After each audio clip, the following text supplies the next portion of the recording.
good? Matt Clark here at the new Matt Clark. How are each and every one of you doing on this amazing Tuesday? I'm doing great. My girl's doing great. My family's doing great. I hope each and every one of you are doing great despite the times, clearly, that aren't that great. If you could please hit that like button. If you could please hit that subscribe button and that bell notification button so you get all my videos when they're new. If you could share with somebody on social media, help spread the message, help spread the word, that'd be amazing. And there's a PayPal option if you'd like to donate, help support the channel. The link is in the description of most of my videos. I'm going to go back and link a lot of the newer ones that I just really never thought about because that's not what I'm thinking about. But anyways, today I want to talk about when you're in the criminal lifestyle or the addict lifestyle, which kind of go hand in hand. Are there any true friendships? Do people care about the next man and how bad can it get? And just the realities of what it can be to be an addict in some of these circumstances, whether you're in prison, whether you hang around with certain dudes who expect a certain kind of behavior and now you're moving like a junkie. Just these things matter, and the decisions that you make in your life could be drastically impacted by doing these things. So I met some really good friends in my life in prison. But at the end of the day, very few of them do I talk to this day. Now, that doesn't mean I don't respect them and I don't respect what they do and I don't care about them as a person. It just means that for me personally, I choose not to surround myself with people that live that lifestyle. So chances are, if you're still active in any way, I'm probably not going to be around you. It's not because I don't like you or you're not my friend, here. It just means that I got to be smarter at this point in my life because I've already given so much of my freedom away. But the realities are that when you're in this lifestyle, there's a lot of bad people and a lot of things can happen to you. It's not always necessarily bad people. But I want to tell you a story, okay? I don't think I've told this story before, but it was about this day I was on the bus back in like 2013, I think it was, 2014, in that range. It might have been 2015. It was like around the time, actually, it was 2015. It was around the time that I got arrested, just prior to that, okay? So I'm on the bus and I'm heading to a town called Aurora, and there's these three dudes on the bus. And at first I assumed that these dudes were together on the bus, right? That they were all homies. But I realized very quickly that the dynamic wasn't exactly that, even though one of them thought that's what was going on. One guy clearly wanted to be involved with these dudes, wanted to be friends with these dudes. I don't know if it was reputation. I don't know if he saw them and he thought they looked cool. He thought they looked gangster. You could tell this kid had like the wannabe gangster starter kit and was hanging around with these guys smashed, drinking 40s on the bus. And they start convincing this kid, yo, you should buy these clonazepams. Now, these are the 2 milligram clonazepams, the white ones. They're super strong. Even if you eat 1 or 2 of them and you're not used to that, that can put you down. And they're trying to sell this kid like 6 or 7 of these things. And the only condition is that he has to eat them all at once. And I'm trying to tell the kid, bro, don't eat all of them at once. Your body can't handle that. You can't handle that. That's crazy. But for some reason, they convinced this drunk kid to eat this handful of clonazepams, and he does that. Right after that, they start saying to him, bro, you want to buy this methadone? Now, I'm at this point, I'm telling the kid, like, what are you doing, kid? Like, I do drugs, and I'm not even doing that. I'm an addict, and I'm not doing that. So what are you doing? Don't drink the methadone. And they're convincing, oh, it's just a little bit. It's only 50 milligrams, bro. Like, come on, dog. I'm telling them, you guys are bad. Like, bro, look at how drunk. He's so inebriated, he can't even really tell. But he's infatuated with these dudes for some strange reason. So they convince him to drink the methadone. I tell them straight up, you guys are going to hell for this. Straight up. You guys are going to hell for this. And this is why the criminal lifestyle, you never know who's your friend. This is one example, right? And this is a bad example. What ends up happening, The bus comes to this stop. They get up to get off. He stands up, collapses. Bus goes to drive off. We have to stop the bus, right? We drag the kid off. I'm going over to the liquor store. This is not my problem. But I tell the kid, listen, I'll be right back. Just stay here with him. Make sure he's okay. Make sure he's breathing. Because this guy, the methadone hasn't even kicked in. This is just clonazepam, right?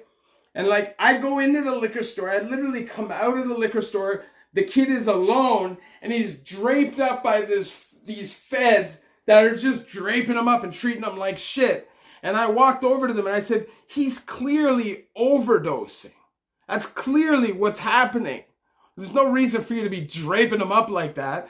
And a couple minutes later, I'm walking down Yonge Street in Aurora and I see the whole procession, cop car, ambulance, cop car, rushing this dude to the hospital because he's on the verge of death. I don't know the results of the story. I don't know if the guy survived. And I did see those other two kids around a couple times after that. And it's just proved to me how savage this world can be. I had a homie, okay? Two homies. They went to a party together. Both were kind of involved with the street life, but one way more than the other.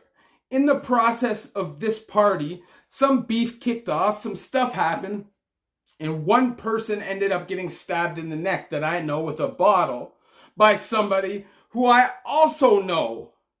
Now the problem was, it was just a big melee, so it wasn't like an intentional attempted murder. It was not on him specifically, because they knew each other. It was a moment caught crazy people doing crazy things, and wham, somebody got hit in the neck and it almost killed him. And afterwards it was just kind of like, whatever. That's the criminal lifestyle.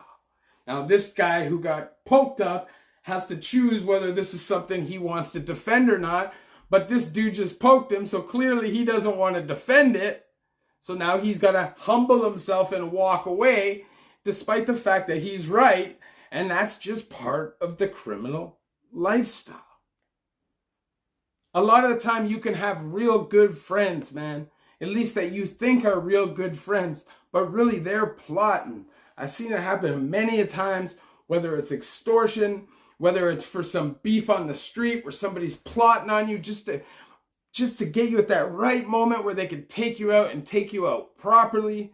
These kind of things happen all the time when you're involved in this life. And that's why you see so many people losing their life. Like, you could have somebody that you swear is your dog, okay? Your best friend, okay?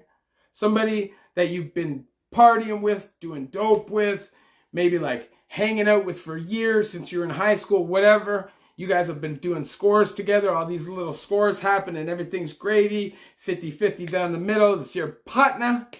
And then one day you guys hit a 100 grand score and he turns your TV off, as Hassan Campbell would say.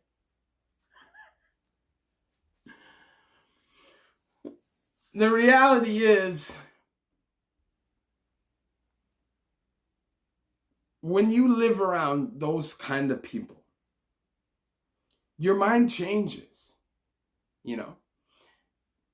Opportunities to make money legitimately become lesser and lesser, and opportunities to make money criminally become lesser and lesser the more you're known by the cops, the more people know whether you're a robber, whether you're a scammer, whether you're a frauder, the harder everything gets, and people become desperate at times. Specifically with addiction. I told you guys the story about the lifer. I might have just said it on a live stream one time, that broke into a house, old lady confronted him, he killed her. He didn't have to kill her. He could have run away, but because of delusion and drugs, he killed her. And then his friend who was with him ended up getting a life bit with him, despite the fact that he never wanted to kill anybody. You got to worry about yourself. If you're blessed enough to have found a real solid homie in prison, all the power to you. Some of my best friends I met in prison. It does happen, and there are a lot of solid guys that do time. At the end of the day, though, money makes people do shady things. And when you're involved in crime or addiction or selling drugs or any of that stuff, one big pile of money could cost you your life if the wrong people find out about it. So you're constantly paying chess. Like I said, there's no checkers allowed in this game. Day by day, you got to play that board like a professional to keep yourself alive, because everybody's out for themselves and nobody cares about stepping over somebody to get to where they want to go. And that's the facts, the reality of our society, especially when you're dealing with people who break the law. And I don't care what anybody says, 90% of people that do drugs eventually will break the law, because it's impossible to maintain a drug habit unless you are rich. Because selling the dope is breaking the law. So there's no civilian, so it's fair game. You know what I'm saying? In that criminal world, if you're not a civilian, it's fair game.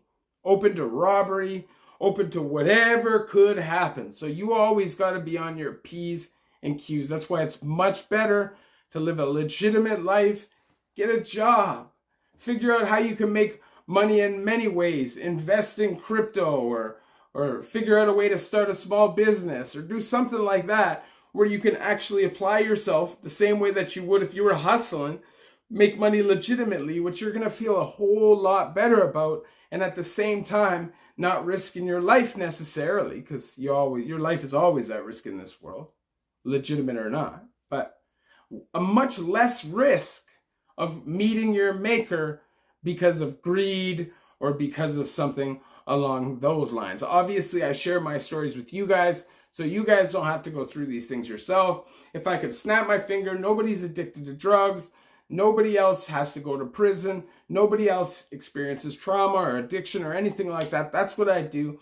That's not a reality, especially in 2021. We know it's hard out here. Sometimes people's ribs is touching. You got to do what you got to do. And unfortunately, that can land you in prison. So hopefully by watching my videos, you can at least kind of prepare yourself. And for the guys that are inside who have to deal with new guys coming in all the time, you could be more prepared so you're better equipped to know how to behave and kind of get into the flow of things without disrupting majorly.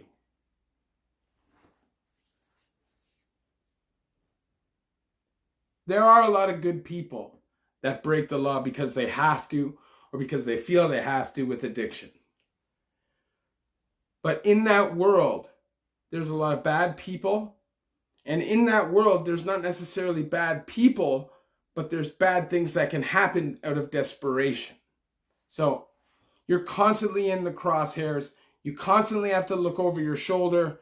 You constantly have to think about the things that you're doing. Every day-to-day decision with this person and this person. You buy drugs off this guy. How's this person going to feel?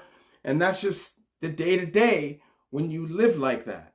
So the best suggestion would be to try to get sober. Try your best. If not sober, harm reduction is the best. That's what works for me. I don't know if it will work for everybody, but for me, that is what works. And just try to find your inner peace, you know? Try to figure out what it is that inspires you so you can do something positive for the world. If you find your purpose, you play your position, you know? Anyways, love each and every one of you. The new Matt Clark.